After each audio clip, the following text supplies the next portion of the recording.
But then comes a much more difficult question.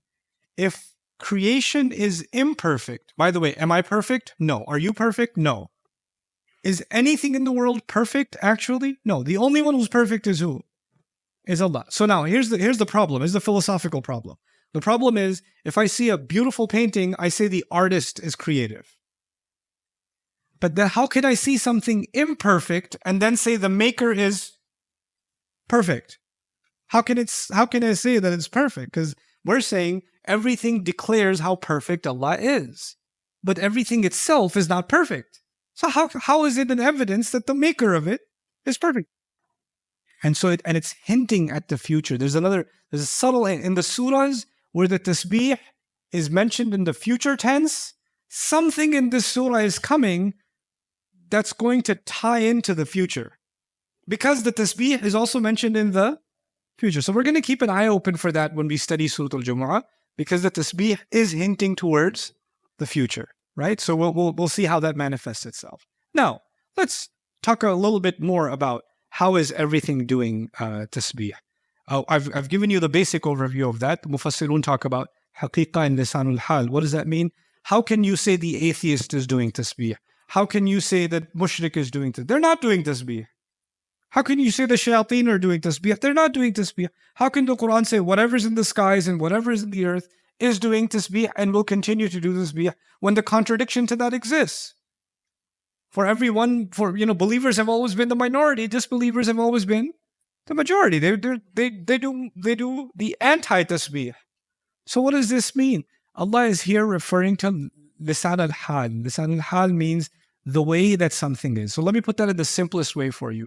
If you see a beautiful painting, doesn't it speak or declare the creativity of the artist? Right? If you see a marvel of engineering, isn't that a statement about the company that made it? Right? So your work speaks for you. You understand that, right? Your work speaks for you. An amazing building speaks for the architect, right? An amazing railroad system or highway system speaks of the government that put it together, or the engineers that put it together, right? If you cooked a delicious meal, it speaks of your culinary skill. Everything Allah created speaks of His perfection. You understand that analogy? It speaks. That's called lisan al-hal. But then comes a much more difficult question. If creation is imperfect, by the way, am I perfect? No. Are you perfect? No. Is anything in the world perfect, actually? No. The only one who's perfect is who? Is Allah. So now, here's the problem. Here's the philosophical problem. The problem is, if I see a beautiful painting, I say the artist is creative. But then how can I see something imperfect and then say the maker is perfect? How can I say that it's perfect? Because we're saying everything declares how perfect Allah is.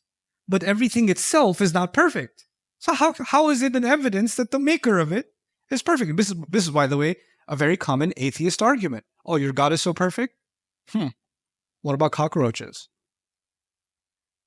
What about a rash on your skin? What about my cousin?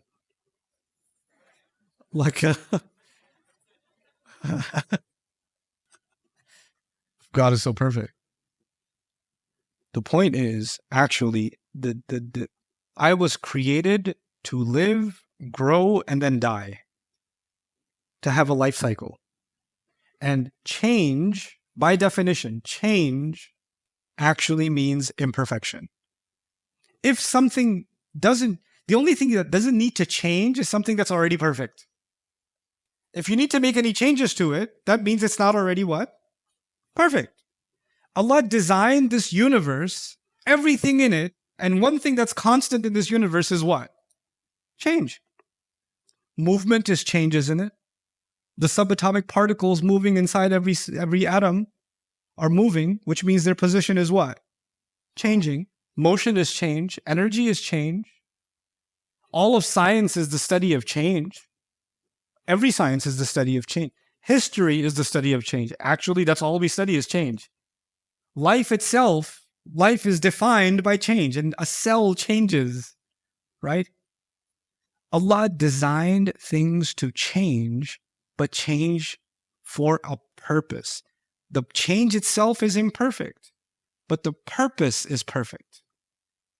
It's not the fact that things are perfect. It's that they were made for a perfect reason. I was perfectly created to be born at this day of this mother, in this family, in this situation, for these years, meet with these people. The plan for all of it is what? Perfect. It's perfect. In fact, that's actually the tasbih. Everything is being done according to a plan. It's the plan of Allah for everything that's actually perfect. And that's the tasbih of Allah, that whatever's in the skies is doing and whatever's in the earth is doing. وَالشَّمْسُ تَجْرِي لِمُسْتَقَرٍّ لَهَا. The sun moves according to an exact schedule and calculation.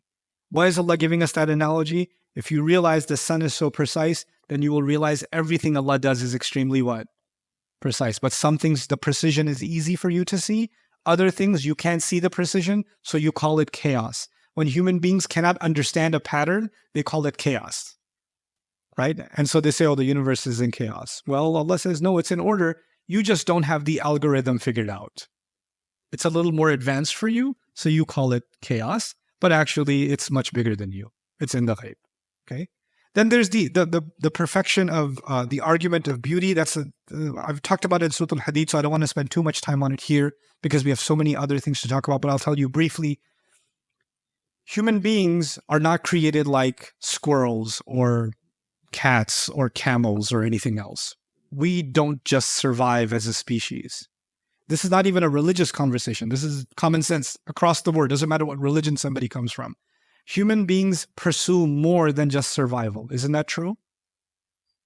I mean, people want to listen to more and more beautiful music, or they want to design more and more beautiful clothes, or taste more and more delicious food, or design more and more beautiful homes. What is the common element between all of these things? For every one of our senses, we want to pursue more and more beauty, isn't it? In fact, even abstract beauty. People, even if it's not physical beauty, you just want to listen to some remarkable poetry or some amazing story, which is abstract beauty. It's just in your mind. But you want to hear it. You want to experience it.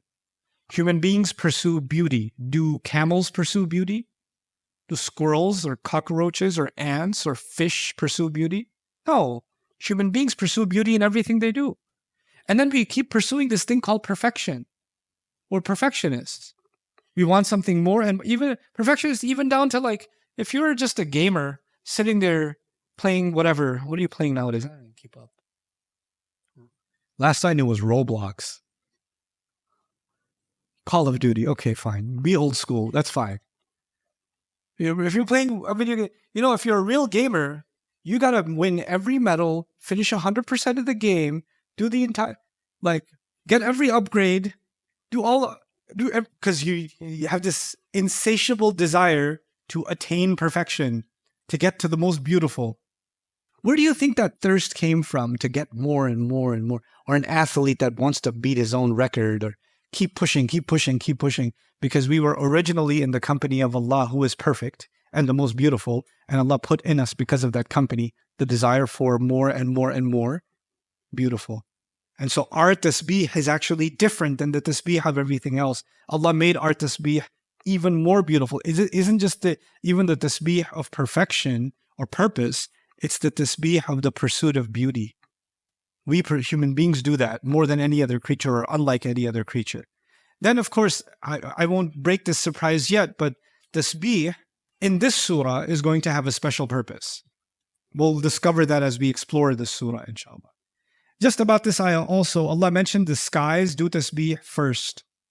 Whatever's in the skies does tasbih, and whatever's in the earth does tasbih. Why are the skies mentioned first? Well, they came first, so it makes chronological sense. They do a lot better tasbih than us, because angels, they flood the sky. They do a lot better tasbih than we do. And there's a lot more to the skies than there is to the earth. Quantitatively, it's much, much more. So the greater tasbih is the skies, and then we get to the earth. The word ma is also really cool. I keep translating it as whatever's in the skies and whatever's in the earth. The word whatever creates, I wrote the Arabic word here, al-ibham. Ibham means ambiguity. It's not specific. It's not specific. And that means the way that tasbih happens is not specific, and who's doing tasbih has not been specified. And you don't know, someone who is rebelling against Allah today might be doing tasbih of Allah tomorrow. You don't know. You know, the Umar bin al-Khattab that we knew before Islam and the Umar bin al-Khattab we know after Islam, maybe 5 minutes apart from each other. Before lack of tasbih, after a person of tasbih, right? And then I wrote an Arabic comment here, تقديم الجار والمجرور على الفاعل, which actually means that it is only to Allah that everything does tasbih. Nothing else deserves it. Nothing else is that perfect. What did you learn about tasbih so far? The image I want you to keep in your head, the swimmer that doesn't what? That doesn't submerge. That's the image, yeah? Allah says, Sabbih bismi rabbika al-azim. So Allah says, make the names of Allah, do tasbih with the name of Allah. I want you to understand that concept in a simple formula. We're going to see that soon. One of Allah's names is Al-Malik. What does Al-Malik mean? Anybody? Good, the king. If you talk to anybody and say the king, are they immediately going to think of Allah or going to think of someone else? Someone else. The Arabs of Arabia, when they heard king, is their first thought Allah or is their first thought someone else? Someone else. The holy, Al-Quddus, the holy. They were holy people. They were holy saints. They were holy priests. They were holy institutions. When you hear the word Al-Quddus, the first thing that comes in somebody's mind is Allah or someone else? Someone else. When you say Al-Aziz, the authority